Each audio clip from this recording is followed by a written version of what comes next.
Hi, my name is Dave Young, Director of Training for the Redman Training Division located at North Central Technical College in Wausau, Wisconsin. Today we're going to talk about choke awareness from the rear. We're going to talk about protecting the airway, maintaining balance so it doesn't go to the ground, stabilizing the individual, and then looking at your force options, allowing us to be put in a position of advantage to either re-engage with physical force, engage with other force options like your firearm, or disengage if the situation dictates. Let's talk about setting up for a rear choke. Most of the time an officer is going to be distracted.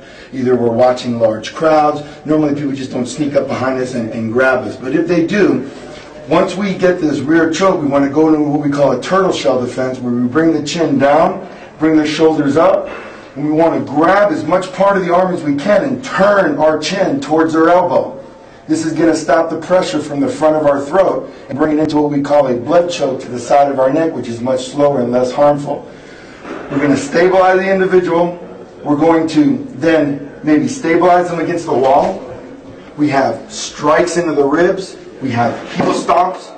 We have body pressure, slamming them up against the wall, vertical stunning into the wall, turning into them, and then pushing away from the subject. Again, you can re-engage with empty hands, impact weapons, your electrical devices, or your firearm.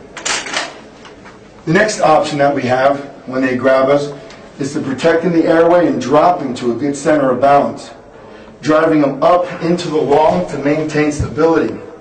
Now, we have to go towards our firearm, so it's nice to take your firearm if we can and always put our non-gun hip into them so it takes the firearm and bring it farther away. Accessing the firearm, again, punching the target so we don't shoot ourselves, bringing the index of the weapon back, firing the weapon, and be ready for malfunctions. Sometimes skin, clothing gets stuck into the barrel. You might experience a stovepipe, or your finger might depress the magazine and might not chamber that round.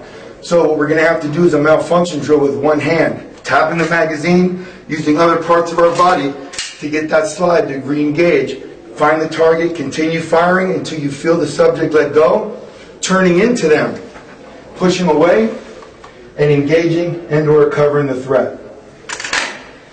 The last one we're going to talk about is we don't have a firearm. We're going to say the firearm was thrown to the ground, taken out of our holster, we don't have access to it. We get into the rear choke. Again, we want to avoid all possible reasons for going to the ground, stabilize them up against the wall.